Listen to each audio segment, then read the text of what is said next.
BJP में कई नेताओं की घर वापसी हुई है। विराटनगर से निर्दलीय चुनाव लड़ी रत्ना कुमारी और अलवर से यूआईटी के पूर्व चेयरमैन देवी सिंह समेत कई नेताओं ने बीजेपी की सदस्यता ग्रहण की। कांग्रेस इसे उपचुनाव में हार का डैमेज कंट्रोल बता रही है। प्रदेश कांग्रेस मुख्यालय सचिव ललित तुनवाल ने कहा कि उपचुनाव और पंचायत चुनाव में मिली हार के बाद बीजेपी के प्रदेश नेतृत्व पर दबाव बढ़ रहा है। उस हार के डैमेज कंट्रोल के लिए वसुंधरा राजे के विरोधी नेताओं को बीजेपी में शामिल करवाया जा रहा है।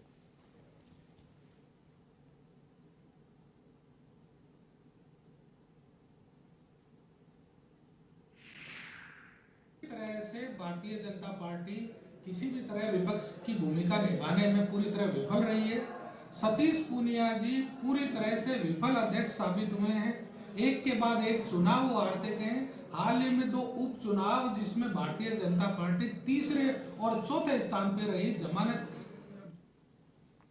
14 नवंबर से शुरू होने वाले कांग्रेस जन जागरूकता अभियान की तैयारियों को लेकर पीसीसी में कंट्रोल रूम संचालित किया गया है।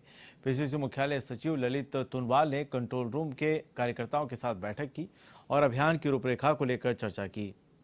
तुनवाल ने बताया कि महंगाई के खिलाफ कांग्रेस की ओर से देश भर में 14 नवंबर से जन जागरूकता अभियान चलाया जाएगा, जिसके माध्यम से केंद्र सरकार की गलत आर्थिक नीतियों की जानकारी जनता को दी जाएगी। उन्होंने कहा कि जयपुर में भी 7 दिन तक अलग अलग कार्यक्रम होंगे। 14 नवंबर को अभियान की शुरुआत प्रदेश कांग्रेस कार्यालय से स्टेच्यू सर्किल तक रैली निकालकर की जाएगी। इसमें मुख्यमंत्री अशोक गहलोत, पीसीसी अध्यक्ष गोविंद सिंह डोटासरा भी शामिल होंगे।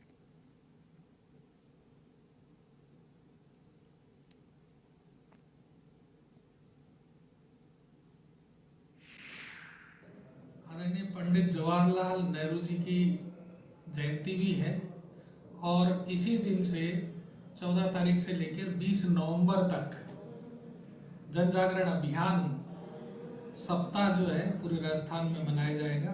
उसकी पूरी रूपरेखा तैयार हो चुकी है।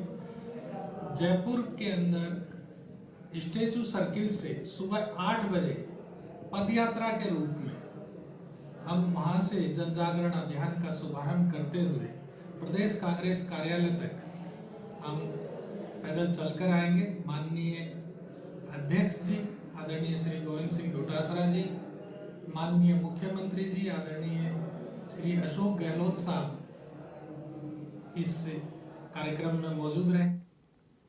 जेल में बंद कैदियों के परिजनों का इंतजार अब खत्म हो गया है। 1.5 साल बाद परिजनों से मुलाकात की प्रक्रिया शनिवार से शुरू होने वाली है। 15 मिनट की मुलाकात के लिए परिजनों को कोविड टीकाकरण के दोनों डोज के सर्टिफिकेट दिखाना होगा। दरअसल 2020 के मार्च महीने में राजस्थान में कोरोना की पहली लहर के साथ ही जेलों में बंदियों और उनके परिजनों के बीच मुलाकात का सिस्टम बंद कर दिया गया था। इसे जब फिर से खोलने की तैयारी की गई तो दूसरी लहर आ गई। आखिर अब जेलों में भी मुलाकात का प्रतिबंध हटा लिया गया है। इसे हटाने से 20,000 से ज्यादा बंदियों को फायदा होगा। बंदियों को मैनेज करने वाले जेल अफसरों का कहना है अब बंदियों के बीच बढ़ रहा तनाव काफी हद तक कम हो जाएगा।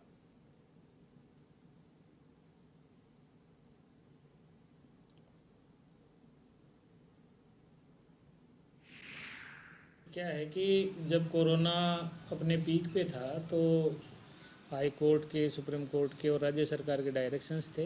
कुछ कारागार विभाग के अपनी तरफ से पहल थी कि जो आमने सामने की मुलाकात है उसको बंद कर दी जाए। बीच में जब कोरोना थोड़ा कम हुआ था तो ये फरवरी में फिर स्टार्ट की गई थी, लेकिन ये महीने भर चलने के बाद में फिर कोरोना आ गया और फिर इसको बंद कर दिया गया। आमने सामने की मुलाकात की विकल्प के रूप में ये मुलाकात शुरू की गई थी, लेकिन वो क्या है कि जो ग्रामीण लोग हैं वो इसके बारे में कम समझते हैं, इसलिए उनके मुलाकात में लगातार परेशानी आ रही थी।